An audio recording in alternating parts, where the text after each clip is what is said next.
Move or I'll move you, my grandson said, teeth clenched, voice low. I stepped back and he fell, arms flailing, chest twisting midair, straight into the pool. The water swallowed his anger with a dull splash. A second passed, then another. Then he surfaced, sputtering and cursing, wet from head to toe in his brand-name sneakers and perfect little golf shirt. I didn't say a word. I just stood there, still holding the potted plant he'd told me to move, or else my knees trembled, yes, but not from fear. From the weight of 78 years spent swallowing my voice. That day didn't come out of nowhere. It had been building like desert thunder, slow and distant, then suddenly overhead. When Zachary came to stay with me, he said all the right things. You shouldn't be alone, Grandma. Let me help. You raised me like your own son.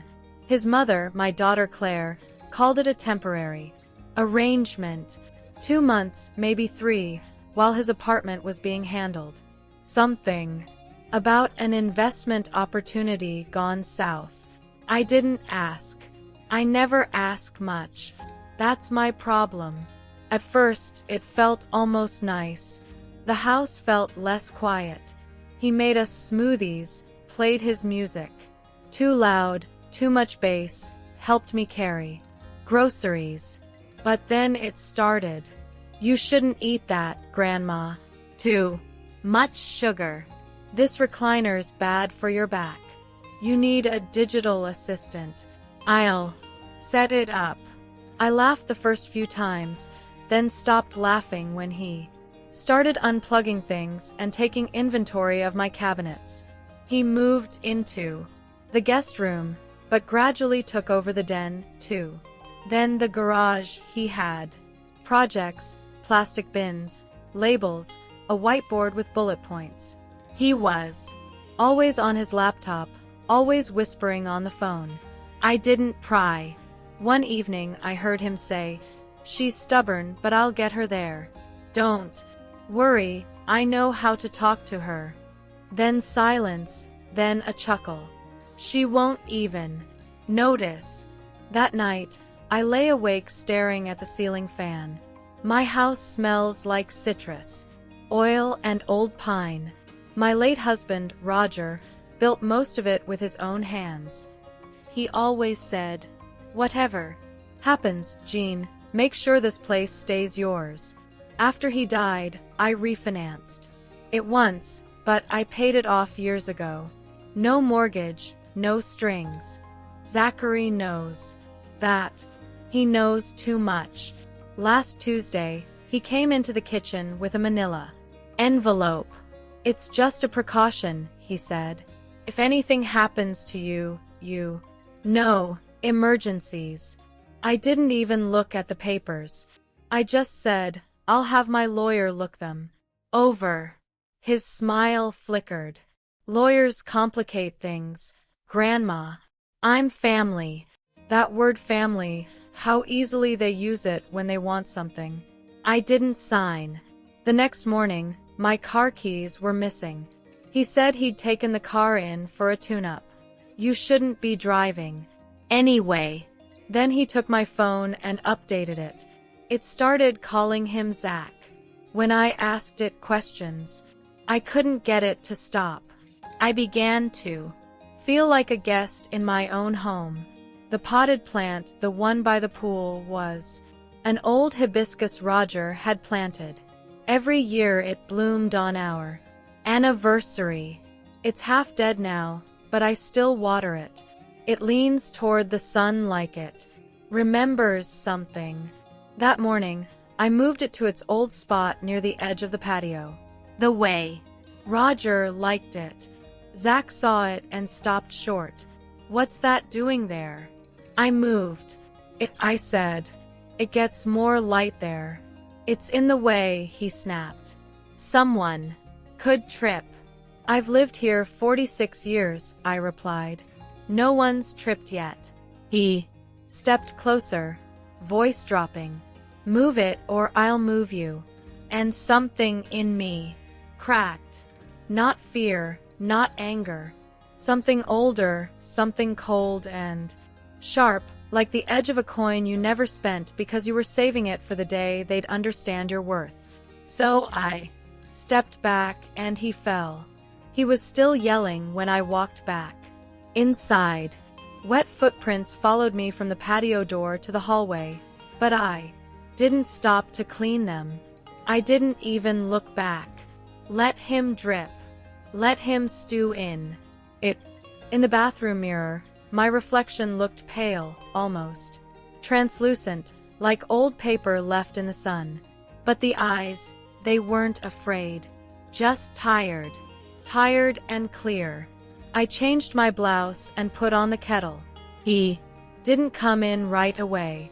Maybe he thought I'd apologize, that I'd offer him a towel, maybe even lunch like I always did. But that part of me had gone quiet, not dead, just finally resting. The knock on the kitchen door came after 20 minutes. "You could have hurt me," he barked as he walked in without waiting. "You threatened me," I said calmly, pouring water into the cups. "I was just trying to talk some sense into you." "No, Zachary, you were trying to move me. And now look, you got moved instead." He stood there dripping water onto the tile, breathing heavily like he'd just come back from war. Then his voice dropped into that low rehearsed tone, the one he used when he wanted something. "I'm sorry, Grandma. I lost my temper. You're not thinking clearly sometimes. It's not safe. That edge by the pool. Someone could get seriously hurt." "You mean like you?" He flinched. I slid the cup across the table. "Sit down. Drink something warm before you catch a cold." He sat, grumbling, took a sip, then pulled his phone from his pocket, wiping the screen. "Dry. I told Mom you slipped," he said. "Just so. You know, I didn't want to get you in trouble." I set my cup down. "You told your mother." "I slipped and you just happened to fall." He nodded. I didn't reply. He thought he was protecting me. What he was really doing was protecting himself and the story he wanted to control. That was Zach's real talent, controlling the story. Claire called that evening. I let it go to voicemail. Her voice was light, overly bright. "Hey, Mom. Zach said you had a bit of a tumble. Everything okay? Maybe it's time we talk about a full-time assistant. Doesn't have to be a big change, just peace of mind for all of us." I listened to the message 3 times, then deleted it. That night, Zach cooked dinner. His way of patching things. Salmon with lemon, undercooked rice, no salt. "Heart healthy," he said. I smiled and ate 2 bites, then made myself a sandwich after he left the kitchen. He didn't mention the documents again, but I noticed they were gone from the counter where he'd left them. I assumed he took them back to his room, or worse, put them somewhere I wouldn't think to look. The next morning, the gardener came, a young man named Felix, who used to help Roger back when his knees still allowed supervision. I asked him quietly if the hibiscus was too close to the patio edge. He looked confused. "Ma'am, it's always been there." That evening, Zach moved it again back to the shady spot. He said nothing. I said nothing, but I started writing things down. Roger used to keep a ledger for the house, not just bills, but events. He called it the log. I found the old book in the hallway cabinet, dusty and yellow, full of his tidy handwriting. I began a new section at the back. Labeled it Zach. First entry, Wednesday. Threatened to move me physically. Result. Fell into pool. No injuries, no apology. Lied to Claire. That night, as I wrote, I remembered something Roger once said during a fight with Claire. She must have been 19. You don't talk to your mother like that. She built this house with her patience. Patience. That's what I've always had. What they all counted on. But patience isn't the same as weakness. Zach stayed in his room most of the next day. I heard him pacing, typing, muttering. I knew that rhythm. It was the rhythm of scheming. I'd seen it in my husband when the plumbing failed. In Claire when she tried to switch colleges mid-semester without telling us, a kind of restless calculation. That evening, while washing dishes, I saw something strange. Out by the curb, there was a black SUV. No lights on, engine idling. A man in a navy shirt sat behind the wheel, tapping on a tablet. When I asked Zach about it, he shrugged. Probably someone doing appraisals for the county. But I wasn't. Born yesterday. I made a note in the log. Thursday, unmarked SUV parked. Across the street. Zach dismissed it. House appraisal. Then I went to the drawer in the back hallway, the one with the deed, the insurance, the will Roger and I drafted 20 years ago. Everything was there, but the envelope was open. Next to it, a fresh folder, navy blue, with a modern logo I didn't recognize. Inside, new documents, legalese, financial language. The name Zachary Redford appeared too many times. I stood in the quiet hallway, the folder open in my hands, and I knew it was beginning. The logo on the folder read Asset Advisors. I'd never heard of them, but their paperwork was slick, printed on heavy paper, the kind that smells like ink and ambition. There was a mock-up of my house on the second page outlined in blue with the words potential conversion. Short-term rental or equity release option. I stood there holding it like it might burn through my skin. Zach, I called, trying to keep my voice even. Come here a moment. He emerged a minute later, phone in hand, looking like someone who'd been interrupted mid-conquest. What's this? I held up the folder. He blinked, then gave a short laugh. Oh, that's nothing, Grandma. Just an idea I was playing with. An idea involving my house. He shrugged. I was talking to a guy I know. He's into real estate. Thought maybe we could explore options. You're sitting on a lot of unused capital here, you know. It's not smart. I didn't answer. He stepped closer, slipping into that oily tone again. Part concern, part sales pitch. Look, Grandma, you're one person living in a 3-bedroom house. That doesn't make sense anymore. We could put in a little money, fix it up, rent it out, maybe get you into something safer, more manageable, like a retirement community. They have these really great ones now. Full service. Who's we, Zach? He hesitated just long enough. Me. My friend Jason? He's the one parked outside. He runs the appraisal side. You wouldn't have to deal with any of the paperwork. I'd take care of everything. I put the folder down on the counter very slowly, like setting down a bomb. Zachary, I said, leave. What? Go to your room now. He blinked like he hadn't heard me right. Grandma, I said, go to your room. His mouth opened, then closed. His hands went up in surrender, mockingly. Okay, geez. Just trying to help. When he disappeared down the hall, I let my hands shake. I didn't sleep that night.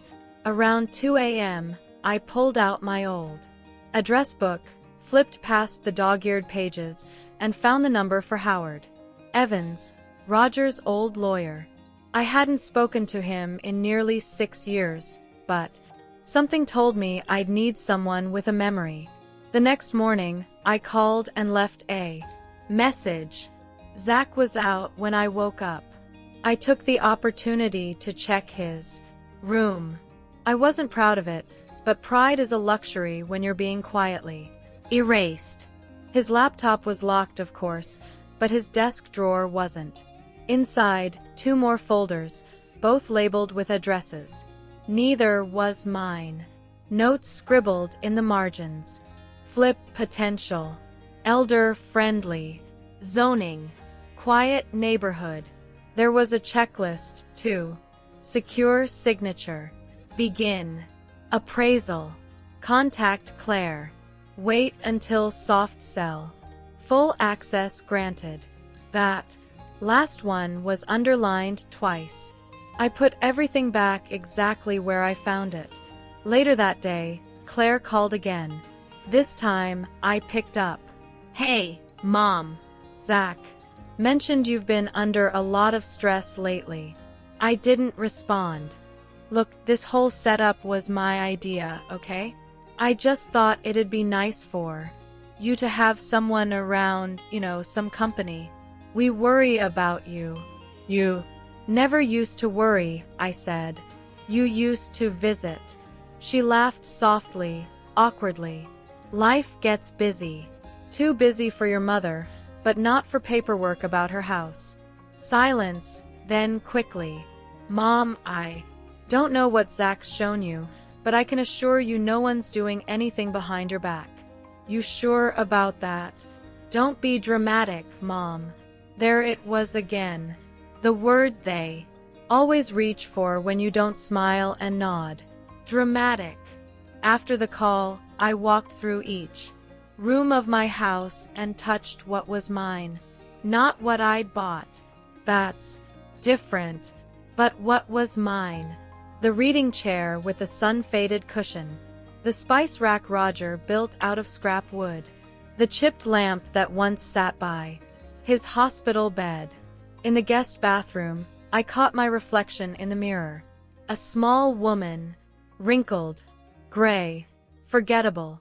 That's what they saw. But I remembered the woman who ran a classroom of 35th graders for 20 years, who kept a mortgage paid on a single teacher's salary, who raised Claire alone after Roger's death. I remembered. Howard Evans called back that evening. His voice was the same, slow, certain, with a dry chuckle at the end of every sentence. Well, Jean Redford, I was just telling my wife last week that I hadn't heard your name in ages." "I need help," I said simply. By the time we hung up, I had an appointment for the following Tuesday. He told me what to bring.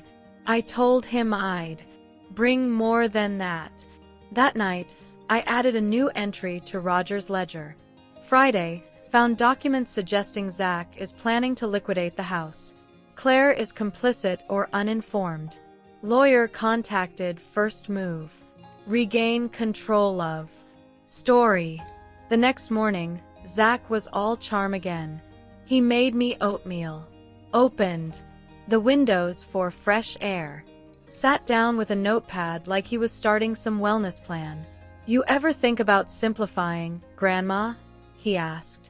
"Like less clutter, less noise, less stuff to manage. We could get a storage unit. Help you breathe easier." I looked at him over the rim of my mug. "You know, what helps me breathe easier, Zach?" "What?" "Knowing who I am and that I'm still the one with the keys to the house." Tuesday came, and with it a sense of quiet resolve I hadn't felt in years. I woke before dawn, brewed my coffee slow, packed my old leather handbag with the deed, insurance, bank papers, and just in case, a copy of Roger's will. Everything in one place, zipped up like armor. Zach didn't ask where I was going. He just called out from the kitchen. "Want me to pick up oat milk later?" I didn't answer. I just walked out the front door and locked it behind me. I knew now anything I said he'd twist. Silence was safer. Howard's office was in a modest one-story building near the courthouse. Same place it had always been.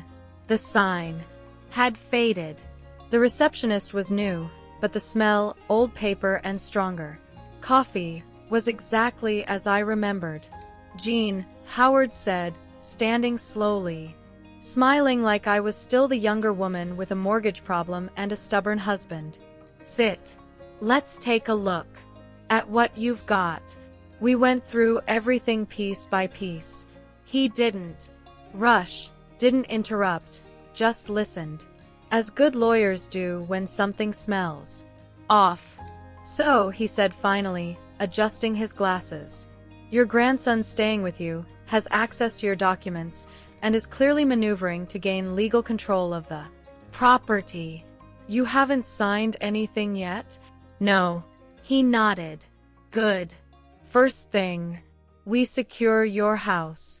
That means a freeze on transfers, a notice of no action without verified approval from your legal representative. That can be me. Second, we draft a revocation of all informal access, financial and legal. Third, we update your will. You want to change the terms? I want the house protected.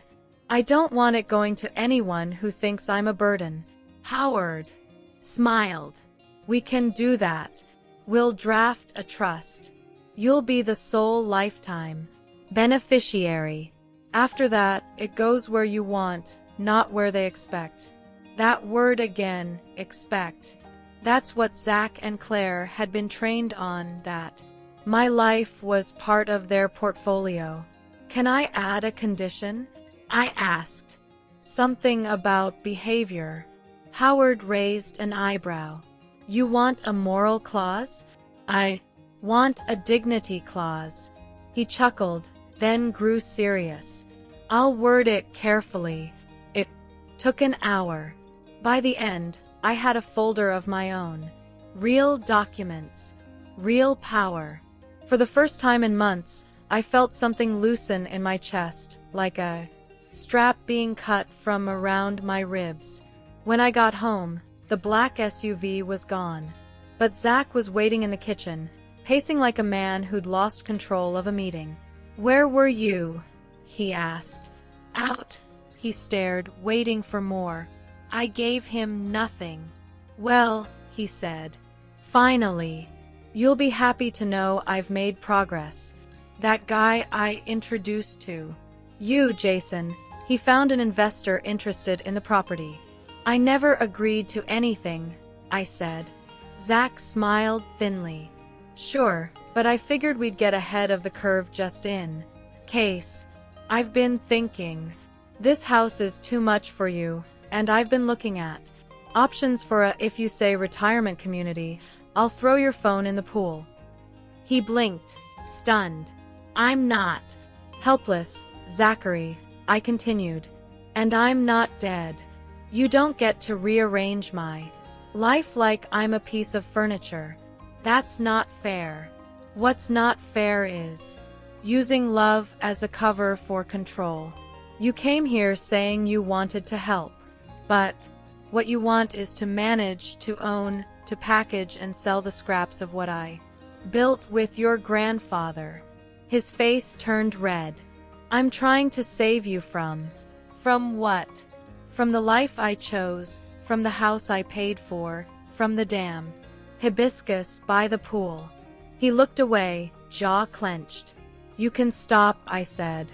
"The paperwork you wanted me to sign. I took it to a lawyer."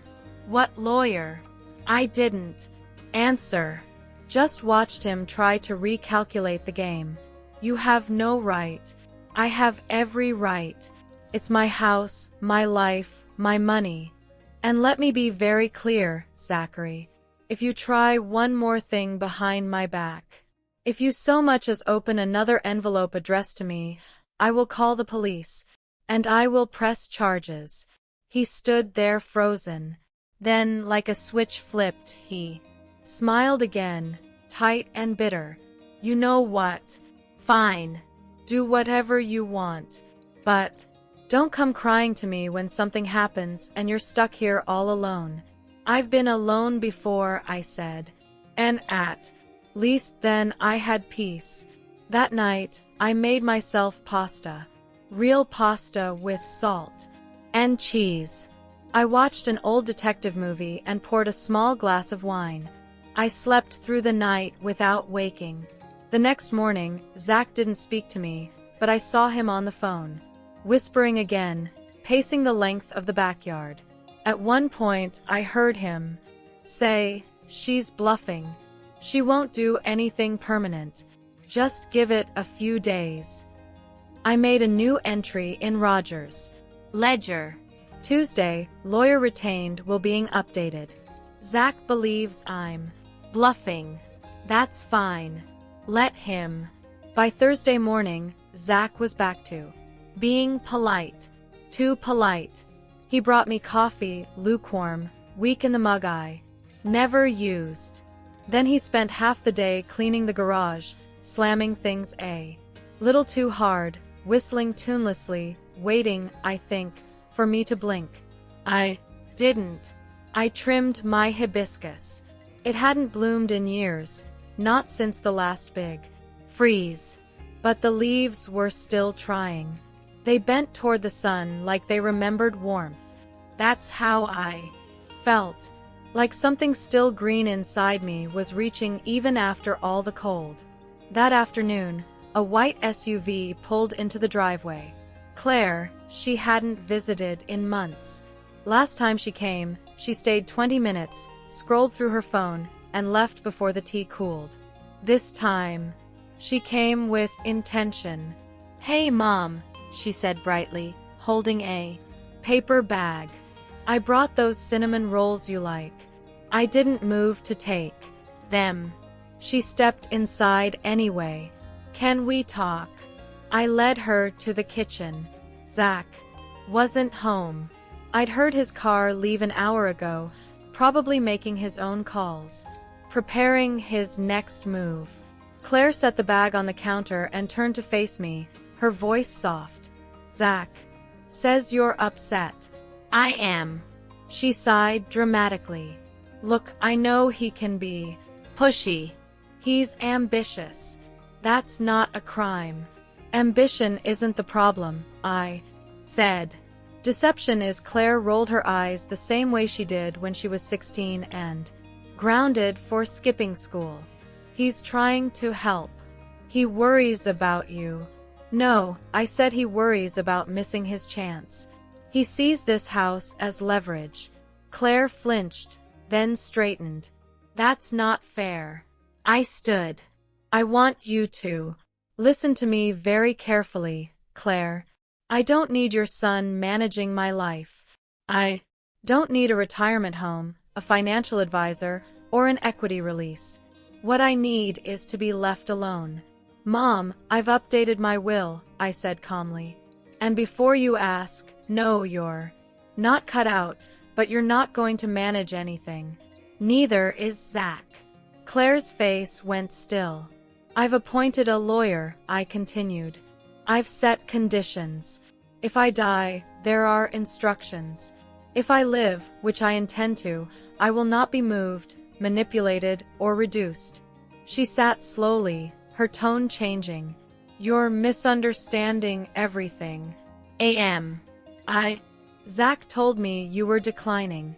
That word declining like I was a stock. Or a bad loan. He said you weren't remembering things, that you forgot your bank appointments, your medications. I missed a bank appointment because your son changed the settings on my phone, and I take my medications on time every time." Claire looked away. "What did you think was going to happen?" I asked. "That I'd just fade out quietly? That the house would pass to you like a baton?" Tears welled up in her eyes, and for a moment I saw her as she was at 5 years old, crying over a scraped knee. But that girl had grown into a woman who'd learned to see people not as people, but as assets. "I thought I was doing the right thing," she whispered. "No, you thought you were doing the easy thing, letting Zach do the pushing so your hands stayed clean. Silence. I didn't raise my voice. I didn't cry. I'd cried enough in my life. Over Roger. Over lost friends. Over the years Claire forgot to call on my birthday. Now I was dry. Clear. I'm not angry, I said. Finally. I'm done. That's all. Claire stood slowly, took the bag of cinnamon rolls, then seemed to think better of it and left them on the counter. Zach's going to be upset, I'm sure. And he doesn't give up easily. Neither do I. She hesitated in the doorway. Are you cutting us off? I'm setting boundaries. You can visit. You can call. But you don't touch my money. And you don't make plans for me. She looked like she wanted to argue, but she didn't. She left. That evening, I sat in Roger's old chair and added to the ledger. Thursday, Claire came, offered pastries, not apologies. Confirmed complicity. I am no longer angry. I am no longer afraid. I am simply awake. At sunset, Zach returned. His steps were heavier, his eyes darker. He didn't say hello. Didn't ask about dinner. Just stood in the hallway staring. You talked to my mom. I did. She's upset. She should be. He clenched his jaw. So this is it. You're shutting us out. No, I said quietly. I'm shutting the door you thought was yours to walk through. He said nothing. I'm not your safety net, I added. I'm not a portfolio or a soft place to land. I'm a woman with a name, a house, and a memory. Then I turned off the light and went to bed. The house was quiet the next morning. Not peaceful. Quiet the way an engine goes quiet right before it dies. Zach hadn't left yet, but something in his posture had shifted. He moved slower. He avoided eye contact. He closed his door when he used the phone. He was trying to regroup. I could feel it. I took advantage of the silence. Sorted papers, labeled drawers, wrote instructions for myself, not because I was declining, but because I wasn't going to give them even that inch of doubt. In the afternoon, I found an envelope, slipped under my bedroom door. No stamp, no return address, just one folded page. Grandma, this doesn't have to be like this. I was trying to help you have a better life, a safe one. But if you're not willing to cooperate, I'll have no choice. We'll figure this out one way or another. Z. No choice. That was the word. That lingered. He'd gone from persuasion to warning, and I knew what was coming. Next. The same tactic they always used on people like me. Fear. I didn't react. I went outside and watered the hibiscus. I remember Roger once told me during a particularly bad week of bills and setbacks, Jean, the trick isn't staying strong all the time. It's learning when to go still. Let the noise pass. Then move. So I went still. That evening, Zach cooked again. Chicken, too much salt. He didn't speak until halfway through. You're going to get yourself hurt. Is that a threat? It's a reality. Then it's one aisle face standing. He dropped his fork. You're being impossible, he snapped. No, I said, I'm being inconvenient. You don't know the difference. He shoved his plate away, stood, and left the room. The screen door slammed behind him like punctuation. I sat alone at the table, chewing slowly, like nothing had happened. That night, I locked my bedroom door. At 2:43 a.m., I heard footsteps. Slow, cautious, the creak of the hallway floorboards, then silence, then retreat. I didn't sleep again after that. I just stared at the ceiling, remembering the sound of Claire's first steps on that same floor. Back when she'd run to me in fear, not from me in disdain. The next morning, I called Howard. I want to finalize everything, I told him. No more drafts, no more waiting. It's time. We made an appointment for Friday morning. Zach didn't ask where I was going when I left. He didn't offer coffee. Just watched me from the living room like a man standing guard over something he hadn't earned. Howard had everything ready. The new will, the trust, the letters of revocation, the clause I asked for, not a punishment, but a mirror. Any beneficiary who acts to undermine, isolate, coerce, or manipulate the grantor shall forfeit their claim in full. A single sentence, sharp as a needle. I signed every page. When it was done, Howard looked up and said, "You okay?" "I'm fine." Doesn't mean much coming from people our age, he said gently. I smiled. "I'm fine, Howard. For real." On the way home, I stopped at the grocery store, bought peaches, real ones, soft and bruised and cheap. The cashier called me ma'am and asked if I needed help carrying them. I said, "No, thank you." It felt good to carry something that was mine and mine. Alone. Back home, Zach was sitting on the patio, shirtless, smoking a vape.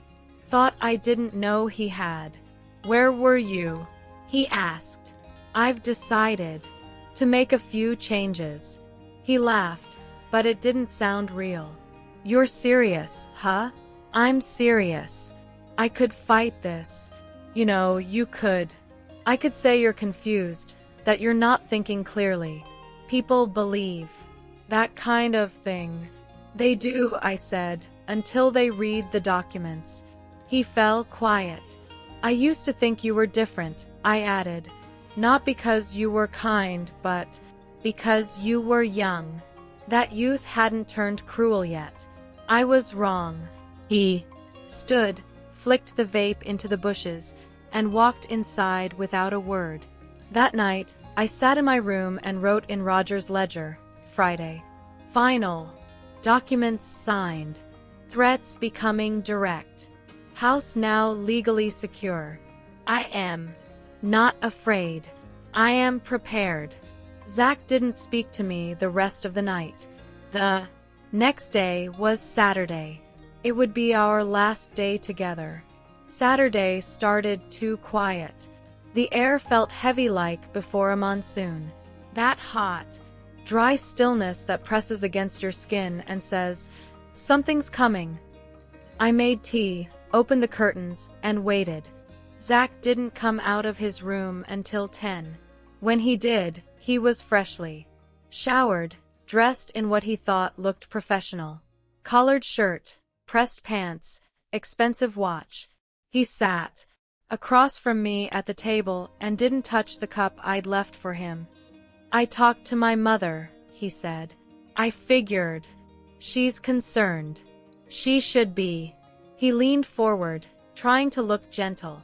"Look, Grandma, I know this last week got weird, but we've all been under pressure. Me especially. I'm just trying to build a future. You can build your future without tearing into mine." He smiled, small and patronizing. "I think you've misunderstood my intentions." "No, Zach. You've misunderstood my silence for approval. That's over now." He looked away, then back colder. "Do you really think locking things down is going to stop me?" "I don't think anything," I said. I asked. His smile cracked. "For real. You've made a mess of this. All you had to do was sign. You'd be taken care of. I've taken care of myself for 78 years. I don't plan to stop now." He stood. "Fine, then don't come crying." "When don't?" I interrupted. Don't finish that sentence. We stayed like that for a beat. Him standing, me sitting, tea cooling. Between us. Then he walked out. The rest of the day passed in brittle slowness. I watered the plants, wrote 2 letters, looked through old photos, not out of nostalgia, but clarity. I wanted to remember who I was before. They tried to rewrite me. At 4 o'clock, Zach came into the living room. Again. This time, no performance. I'm leaving tomorrow. Good, but not without one last conversation. I looked at him. Go on. I think you're making a mistake. You've poisoned your own family against you. No, I said. I've removed the poison from my family. You're burning bridges. They were bridges to nowhere. His voice dropped to a whisper tight with restraint. You're going to regret this. I regret letting it go this far. And that's when he said it. Move, he hissed, stepping forward. Move or I'll move you. It wasn't loud, wasn't theatrical, but it was real. The look in his eyes was different this time. Not annoyance, not manipulation, but fury. The kind that flares when a plan collapses and there's nothing left but force. I was standing near the patio, my hibiscus just behind me, the edge of the pool a few feet away. He stepped toward me again and I stepped back. He didn't expect that. His foot missed the edge. He tried to correct, flailed too late. His whole body pitched forward, twisting midair, and the pool took him. The splash was big, sudden, clumsy. He surfaced instantly, gasping. I didn't run. I didn't call out. I just stood there, letting the desert sun fall on my shoulders, calm as stone. He pulled himself out, drenched and shaking with cold and rage. You're crazy, he shouted. You did that. No, I said. You did. He stared at me, water streaming from his sleeves. I want you out of this house. I said, tomorrow. No more stalling, no more phone calls to your mother. No more schemes. You pack your things and you go. You're serious? Yes. You have no idea what you've done. I do, I said. For once, I know exactly what I've done. He didn't argue, just stormed inside, dripping water onto the tile. I didn't follow. I sat down beside my hibiscus, fingers in the warm dirt, and let myself breathe. He left the next morning. No ceremony.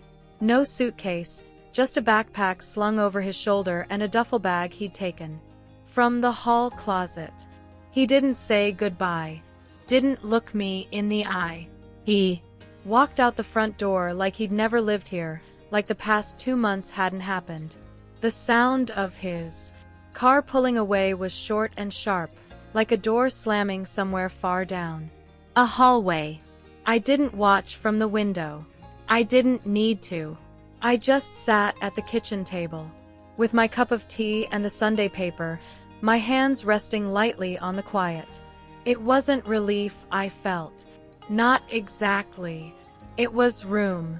Room to think, to breathe, to take up space in my own house without being observed, corrected, redirected.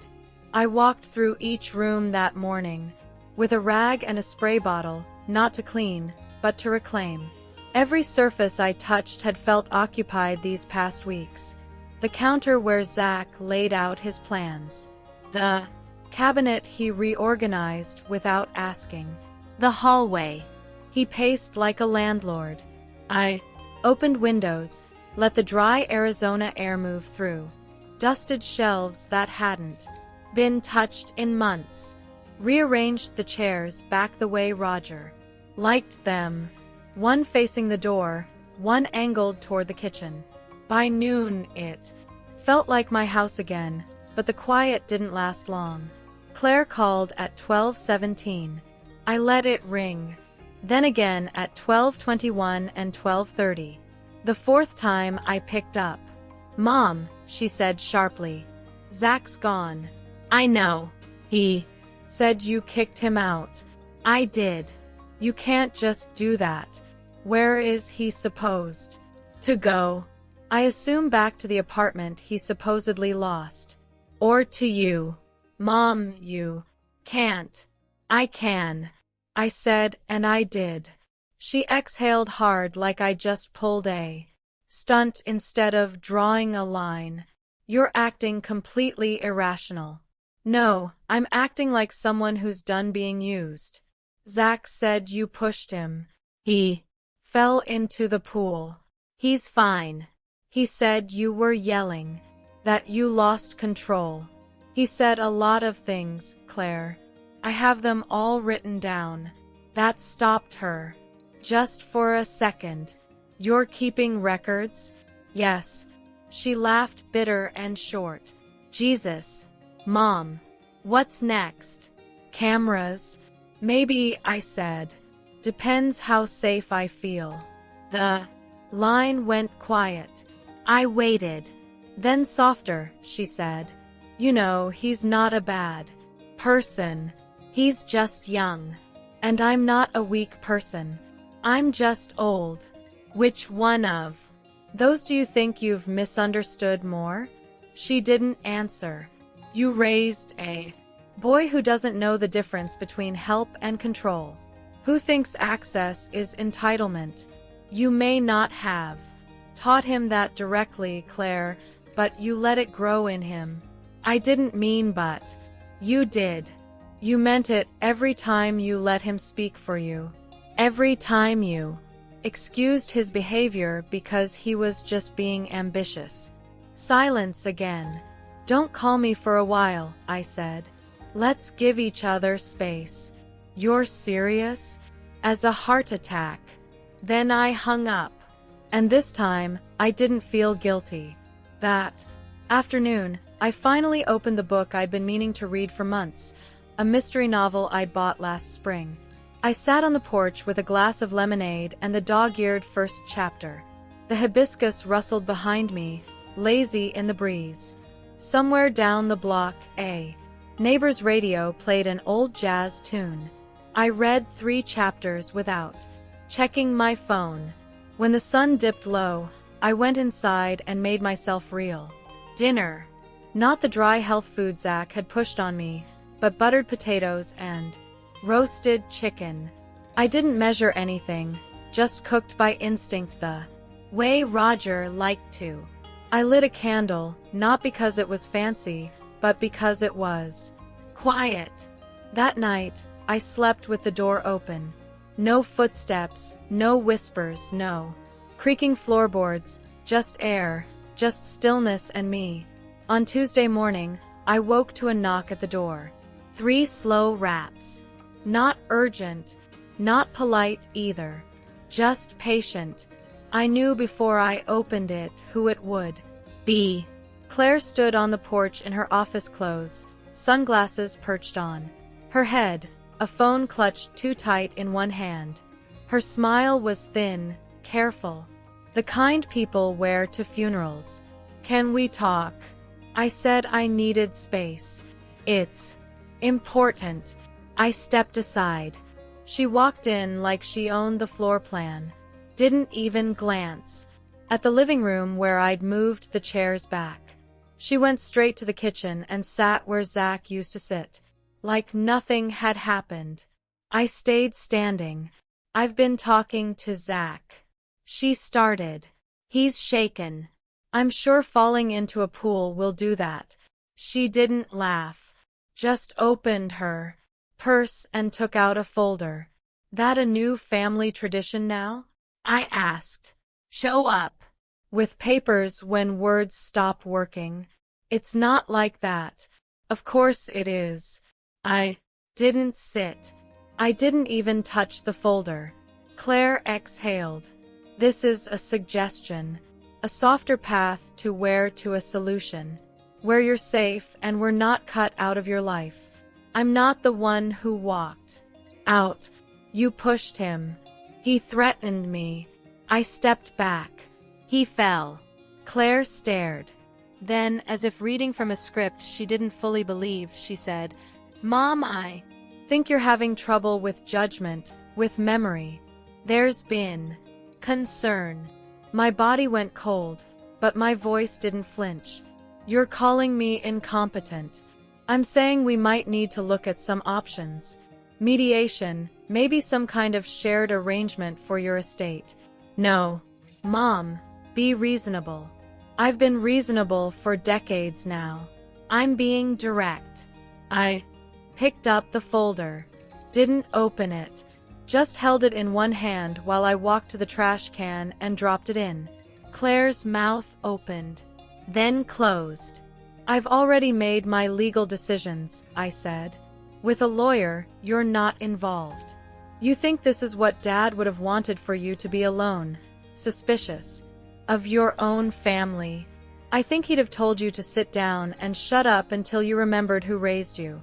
Her face twitched, that old line between guilt and pride. "I didn't come here to fight. Then you shouldn't have come with paperwork." For a moment, neither of us said anything. The clock ticked. The ice in her water glass melted.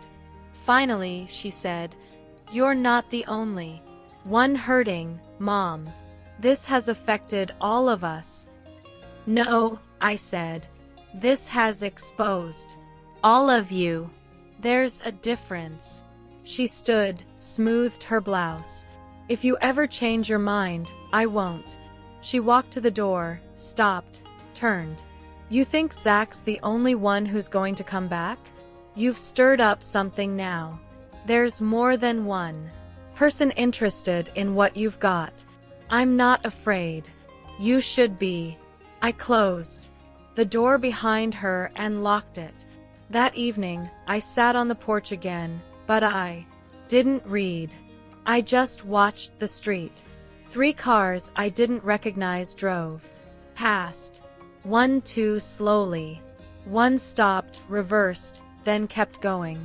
That night, I took the key from the drawer and opened the old chest in my closet. Roger's documents, the backup copies, the numbers I hadn't looked at in years. They were still solid, still protected. But I added a new step.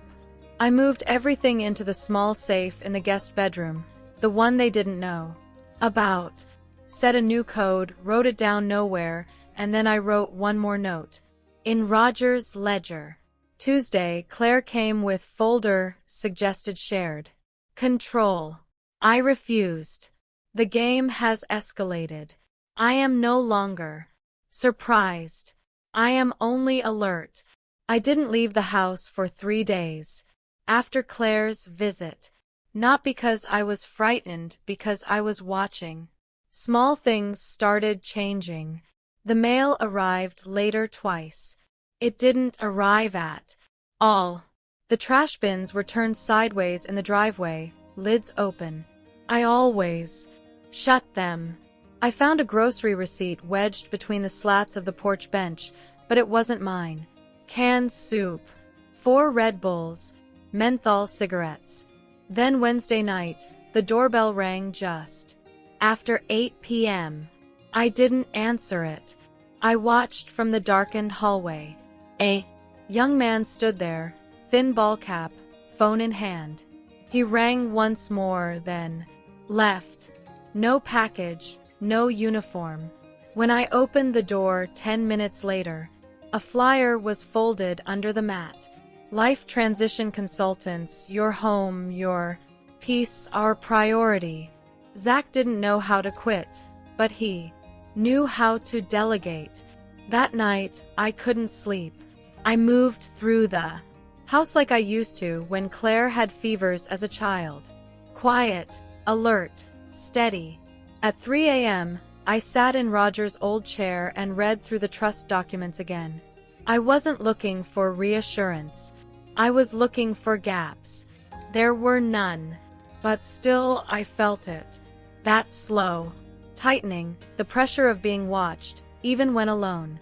I called Howard first thing in the morning. "I want to finalize the second layer," I said. "You're sure?" "I'm sure." He didn't try to soften it. He knew what this was. By Friday, it was done. A second trust. Smaller, private, locked, and irrevocable. Its contents listed only by coded identifier. It would hold the liquid funds, the kind Claire and Zach had always danced around like birds circling a pond. Now they wouldn't even see the water. The house remained in the first trust, still mine, until death. But everything else, retirement accounts, investments, even the land parcel Roger had bought in '87 that no one remembered, was shielded quietly and legally. When I left Howard's office, the sun was bright and indifferent. I felt no victory, no relief, but I did feel clean. That evening, I pulled out my calendar. I circled dates, not birthdays, not holidays, appointments, legal checkpoints, reviews. Like a gardener walking a fence line, checking for breaches. I cooked myself a full dinner. I left the porch light off. I read until midnight. Then I wrote in the ledger. Friday, final protections in place. Secondary trust established. Funds moved. If they come back now, they come to an empty vault. The weekend passed without contact. Claire didn't call. Zach didn't text. But someone came by. I knew it. The front gate latch had been lifted. Not broken, just unhooked. The small things that tell the truth better than words. I sat on the porch, Sunday morning, watching the sunrise. It looked the same as every other sunrise, but I was different. I was no longer hoping they'd call or come around with apologies. That part of me had gone quiet, not bitter, not angry, just settled. I'd stopped waiting to be loved the way I loved. On Monday morning, the phone rang again. Not Claire, not Zach. A woman's voice. Smooth. Professional. "Mrs. Redford, I'm calling on behalf of Red Rock Advisors. We've been asked to verify recent changes to your estate plan." "I'm sorry," I said. "Who requested that?" "Your grandson, Mr. Zachary Redford." I let her finish the sentence. Then I hung up. I didn't call back. Didn't explain. They already had their answer. By noon, there were 2 new voicemails. One from Zach. "You're making this harder than it needs to be." And one from Claire. "I think we're past the point of passive aggressive tactics, Mom. Let's be adults." That word adults, as if all it took to be one was a mortgage and a voicemail password. I spent the afternoon baking. Real baking. Flour under the nails, butter in the air. I made the lemon cake Roger used to love. Dense, not too sweet. While it baked, I sat at the kitchen table and sharpened pencils. It's funny what steadies you when the world tries to make you feel small. That evening, I took a walk. I hadn't gone farther than the mailbox in weeks. But now I put on my sandals and headed down the block, past the neighbors' tidy yards, past the corner where the big prickly pear cactus still leans. 3 different people waved. One woman, Margaret, 2 doors down, asked how I was. "Getting stronger," I said. She smiled. "I can see that." When I got home, there was a car I didn't recognize parked across the street. Lights off, engine running. I stared at it from the porch, didn't flinch, didn't go inside. Eventually, it pulled away. The next morning, I visited the bank. I'd made an appointment the week before just in case. The manager was polite. A young man who wore too much cologne and called me Mrs. Jean like we were in the South. I smiled, signed the documents. He asked if I wanted to leave a note on the accounts for family access. No, I said. No access, no inquiries, no assumptions. His hands moved a little slower after that. When I left the bank, I drove through town with the windows down. It smelled like dust and sunlight. I hadn't driven that far in months. It felt like proof. Not that I could, but that I still wanted to. That night, I slept with the window open. The air was warm. The house was quiet. For the first time in a long time, I didn't feel like someone might be listening. I wrote in the ledger. Tuesday, attempts to breach estate. Protections confirmed. Phone calls traced. No reaction, no permission, no fear. I remain the sole author of my life. The next time they came, they didn't knock.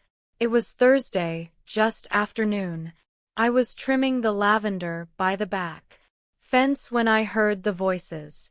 Low, tense, unmistakable. Claire, Zach, and someone else. A man's voice. I didn't recognize. Professional. Controlled. I didn't go inside. I waited. They came around the sidey yard, as if they had every right to be there. Zach in sunglasses, Claire with her arms folded, and the man 40-ish expensive shoes holding a sleek black folder. Mom. Claire said we've brought someone to help clarify things. I didn't move. The man stepped forward. Mrs. Redford. I'm Colin Dreyfus. I represent families in transition.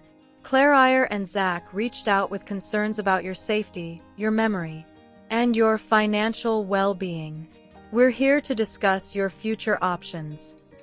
My future belongs to me, I said.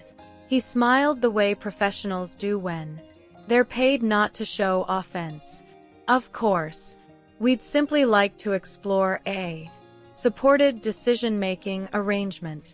No pressure, just clarity. I have clarity.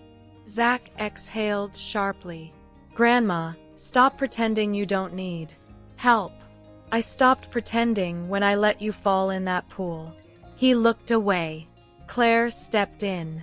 You're making this worse than it needs to be. You're creating paperwork mazes and locking us out of your life. I'm securing my life from people who see me as an obstacle. You're being paranoid. No, I said I'm being precise. There's a difference. Mr. Dreyfus raised a hand. Mrs. Redford, with your permission, we can initiate a family review. Not a legal override.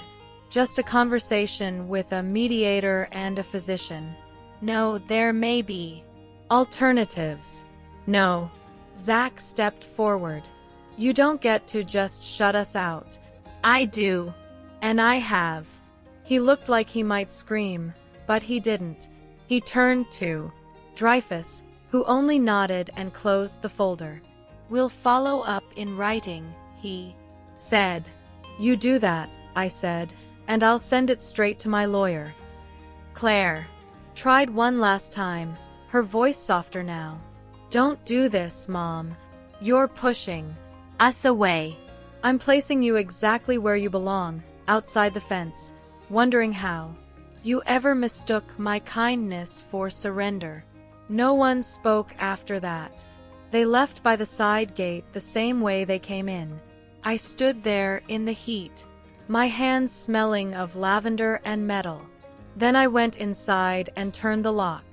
That evening, I sat on the porch with a notebook and wrote not just what happened, but why. Not for protection, for memory. Because what they fear most is not my anger, but my record. They thought time had worn me down, but what time actually gave me was precision, patience, a memory that's heavier than their ambition. In the ledger, I wrote, Thursday. They came with a man in a suit. Tried to sound polite. Tried to sound helpful. They were neither. I did not flinch. I did not move. I remembered who I am. Then I underlined the date just once. I expected them to come back, but they didn't. Not the next day, not the one after. There were no more phone calls, no more cars across the street. Just silence, thick, humming, unfinished. The kind that follows a slammed door, but not a locked one. On Saturday morning, I found the hibiscus blooming. 2 pale pink flowers, both imperfect, both open, wide to the sky. I knelt beside it, not to tend, but to look. Roger planted it the year after his diagnosis. He said he needed something to anchor the days, something that wouldn't ask questions, just grow. It had held on through frost and drought and years of neglect. I never watered it right, never trimmed it the way the book suggested. But it survived somehow. That's what it meant now. Not beauty, not memory. Survival. I brought out the hose and watered it slowly, deliberately, soaking the roots, letting the dirt darken beneath my feet. In the afternoon, I opened the ledger again. It was nearly full, not just of notes about Zach or Claire, but little things, too. Dreams I'd remembered. Names of old neighbors. Phone numbers I'd thought I'd forgotten. It had become something else now. Not a defense, but a voice. Not loud, just present. I turned to a blank page and wrote, Saturday. Flowers on the hibiscus. No calls. No visits. Stillness is not silence. It's space. I am no longer being pulled. I am holding. Then I sat by the window with a cup of tea and watched the light move across the floor. At 5:12 p.m., the doorbell rang, but this time it was Margaret from down the street. She held a bowl of soup in one hand and a folded newspaper in the other. I had a feeling you might not have eaten, she said. I have, I replied, but I'll eat again. She came in without ceremony, placed the soup on the counter, and sat. She didn't ask questions, just handed me the paper and pointed to a short column near the bottom of the community page. Red Rock. Advisors under investigation for unlicensed estate activity. I read it twice, then once more, slower. The name Zachary Redford was not mentioned, but I knew they were at my door last week. I said. She nodded. They've been going door to door all over town. One of them tried to talk to my cousin in Apache Junction. Told her she was sitting on dead equity. She called the police. Good. We sat in silence for a while. Then Margaret looked at me and said, You know, I've been meaning to ask that ledger you carry everywhere. What is it? It's not for carrying, I said. It's for remembering. She smiled and her eyes softened. Well, keep writing. Whatever it is, it's working. After she left, I stood in the hallway, with the paper in one hand and the soup untouched. And I felt something I hadn't in a long time. Not safety, not victory, just steadiness. Like the house had finally exhaled. I wrote again in the ledger. The names are falling apart, the suits are folding, the circle is closing, and still I am here. Still in my chair, still at my table, still mine. Then I put the ledger away. For the first time since all this began, Sunday morning brought no surprises. The world outside carried on. Dogs barking, sprinklers ticking, someone mowing too. Early across the street, I sat on the porch with a fresh cup of coffee and listened without reacting. It was background now. Noise I didn't owe anything to. Zach hadn't called in a week. Claire neither. I knew they were out there circling in silence, unsure whether to regroup or retreat. But whatever decisions they made next, they'd make without me.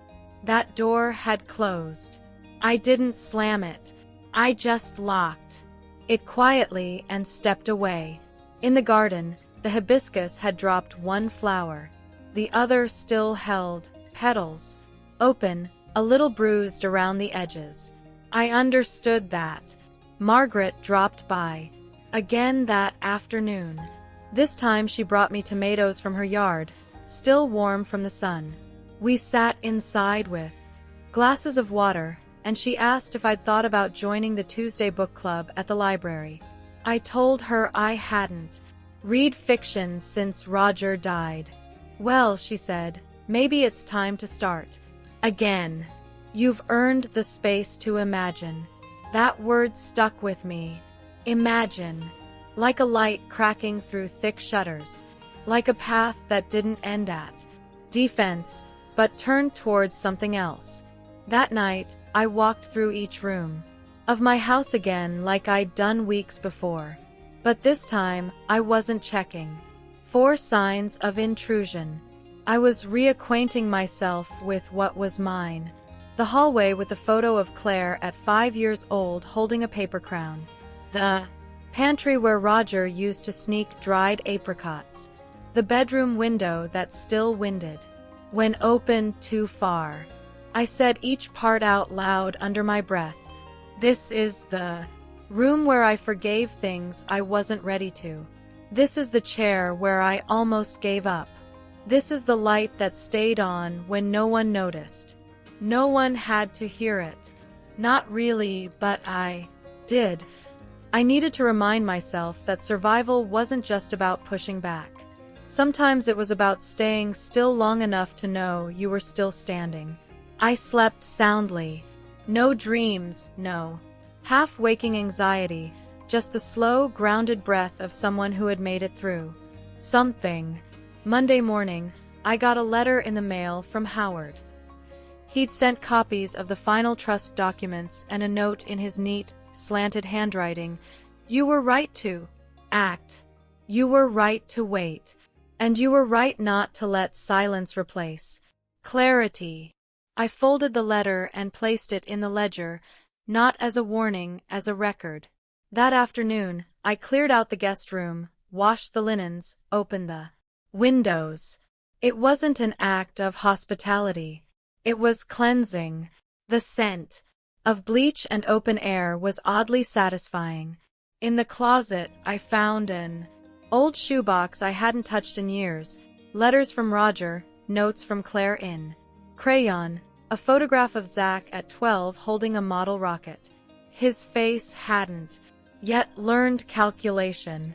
I didn't cry, but I didn't put it back in the closet either. I left it on the shelf, unsealed. Not as a welcome, just as truth. That evening, Margaret called. We're reading The Good Earth next month, she said. Come for the first chapter. No one expects anything. I said yes, not out of politeness, but because finally I wanted to go. Tuesday came warm and quiet. The kind of day you don't notice unless you've lived through noise. I opened the windows early, let the air pass through every room like a guest finally welcome. I brewed coffee the way I liked it, strong without apology, and sliced one of Margaret's tomatoes for breakfast. It tasted like summer used to. There were no messages on the phone, no visitors, just stillness, the real kind. I put on a soft sweater, even though the day didn't call for one, and walked to the library. The woman at the desk smiled when I gave my name. Book club's just starting, she said. We're in the back room. I almost turned around, not out of fear, just the reflex that comes after too many months of bracing, but I didn't. I walked in. 10 folding chairs, a circle, a few nods. No one asked where I'd been. We read the first chapter of The Good Earth. I didn't say much, just listened. But my voice didn't feel lost anymore. It felt paused, ready. Afterward, Margaret squeezed my hand. Next time, you'll have to tell us what you think. I will. The walk home was slow on purpose. I let myself notice things. The chipped paint on the old fence 3 houses down. The bird feeder someone had, hung from a saguaro. The smell of warm rock and mosquite. My house waited, not looming, not asking, just there. Inside, I sat at the kitchen table and opened the ledger one last time. There were only 3 blank pages left. I filled one. Tuesday. No threats, no questions, no echoes. The air is quiet. And mine again. They may circle. They may whisper, but they will not enter. This house remembers who it belongs to. So do I. I closed the book. Didn't lock it away. Didn't hide it. Just set it on the shelf next to the others. Cookbooks. Paperbacks. The collection of bird-watching guides Roger never used but liked owning. Later that day, I took the lemons from the counter and made another cake. No occasion, just muscle memory. I wrote down the recipe on a fresh index card and tucked it into the kitchen drawer where someone might find it. Someday, but not for a while. That night, I lit a candle. No guests, no event, just me. And I said, not aloud, but clearly, I was not moved. I moved myself. Then I let the flame burn low and go out. If you've ever been made to feel small in your own home, in your own life, let this be your reminder. You are not the guest. You are the house.